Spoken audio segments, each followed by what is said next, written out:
Biden admin unveils latest effort to crack down on gas-powered cars, push EVs. Biden is doing everything he can to destroy the middle class and control what people do.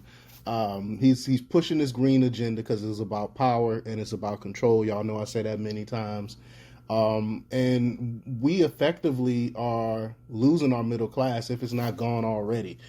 But before we get started, go ahead and hit that like button, share this out so we can get this information out there. Subscribe if you're not already a subscriber, and hit that alarm bell so you know when I'm putting out new stuff. Also, check out my link tree in the description. It has a link to my Patreon where I talk about things I can't talk about here. There's also a link to my Instagram and my merch store. Also, check out jjthepsychotherapist.com for news as well. All right, let's talk about this news. The Biden administration suggested new fuel economy standards for passenger cars and light trucks with the goal of saving Americans money on fuel costs, but it may also lead to higher car prices. Of course it will. Who can really afford EVs right now? But the Department of Transportation's National Highway Traffic Safety Administration, or NHTSA, revealed the new corporate average fuel economy, or CAF, standards. The standards call for a 2% improvement in fuel efficiency for passenger cars and a 4% improvement for light trucks starting in 2027. Pickup trucks and work vans will need to increase their fuel efficiency by 10% each year beginning in 2030. Again, no one knows how they come up with these numbers. They just pull them out of thin air. No science base. They just want these companies to create this stuff. So my question is, what happens if we don't have the technology to do this? But anyway, the agency projected that by 2032, the average U.S. fleet fuel economy could reach 58 miles per gallon. The proposed standards would require automakers to more than double their fuel efficiency within less than a decade or face significant penalties. Again, how are they supposed to come up with this technology? The Transportation Secretary Pete Buttigieg stated that enhanced vehicle fuel efficiency will lead to more savings for Americans and increased energy security for the nation. The DOT and the NHTSA announced that the new CAF standards, if implemented, will result in a $50 billion in fuel savings for consumers over the lifetime of the vehicle and reduce oil dependency by 88 billion gallons by 2050. Moreover, these standards will contribute to a reduction of more than 900 million tons of carbon emissions through 2050, which is equivalent to removing over 233 million vehicles from the roads during that period. If you believe in that, if you believe that carbon emissions makes the world warmer. This is nonsense. Most scientists that actually study this stuff knows that there's no such thing as global warming.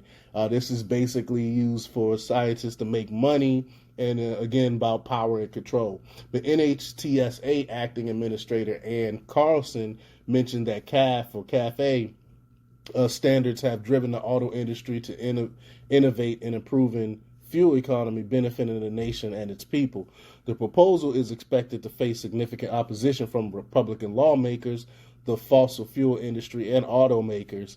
General Motors Vice President and Global Regulatory Affairs David Strickland estimated that the CAF standard could cost companies up to $300 billion in government fines for not meeting the fuel efficiency requirements.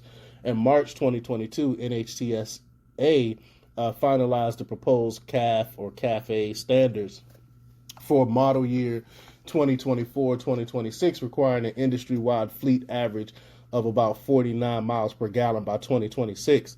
This would have cost automakers approximately $236.5 billion and raise car prices by more than $1,000. I mean, y'all think that the price of vehicles is high right now. Wait until this gets implemented.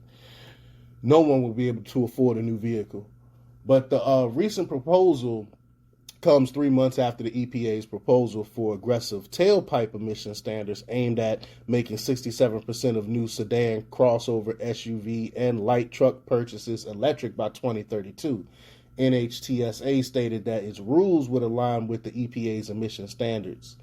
The agency is seeking comments from stakeholders on how to achieve its goal effectively while minimizing compliance costs. Senator Ted Cruz led a letter to NHTSA Acting Administrator Carlson expressing concerns about potential economically destructive regulatory overreach and a negative impact on vehicle choice, costs, and national energy security. And that's what I was alluding to. No one in the middle class and the poor people would not be able to afford a new vehicle at all. Although the White House withdrew Carlson's nomination to lead NHTSA, she remains the agency's acting administrator, effectively leading it. I think this is their in-round way of having her in power. But Carlson had faced opposition from Cruz and other lawmakers due to her statement about transforming NHTSA into a climate-centered agency, diverging from its original focus on passenger car safety and reducing traffic deaths. This whole thing is disgusting. But let me know what you think. Leave your comments down below. Like, share, and subscribe, and check out jjthepsychotherapist.com for the latest in news. Until next time, peace.